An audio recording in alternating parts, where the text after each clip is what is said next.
ፍቅሬን መቋቋም እያቃተኝ ስለሆነ ፍቅሬን ልነግራት ወስኛለሁ።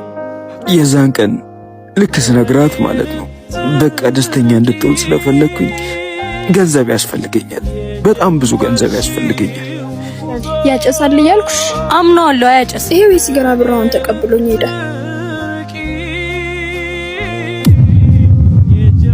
የኔ ሀሳብ ባንቺ ፍቅር ተመርዞ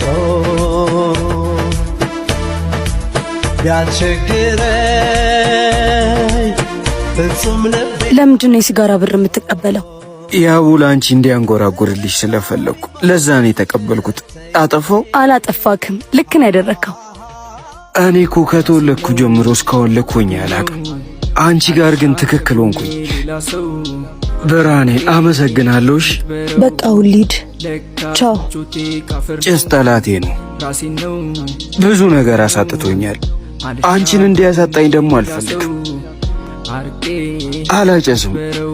እመኝኝሽ። አምንካለሁ። እወድሻለሁ። እኔም እወድካለሁ ወንድሜ። ቆይ እያፈቀርኩት ለምንድን ነው ወንድሜ የምለው? እኔ ደግሞ አፈቅርሻለሁ፣ ግን እህቴ ማለት አልችልም። ይቅርታ።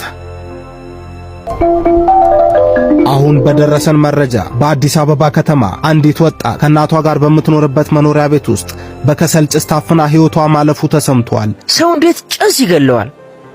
እናትየው ራሱ ለትንሽ ነው የተረፈችው አሉ። ያችን የመሰለች ልጅ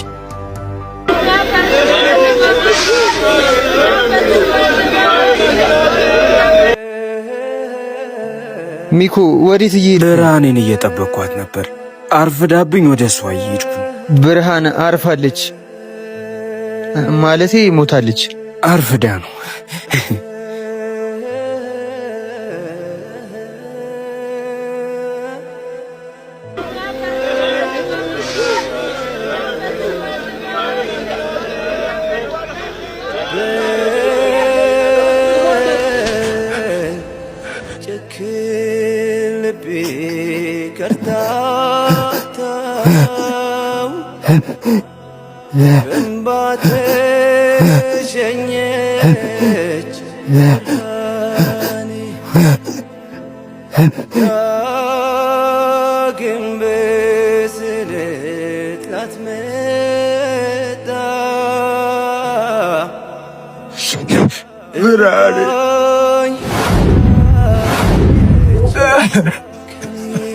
ማንም እንዳያስረው። ከዚህ በኋላ አያጨስም።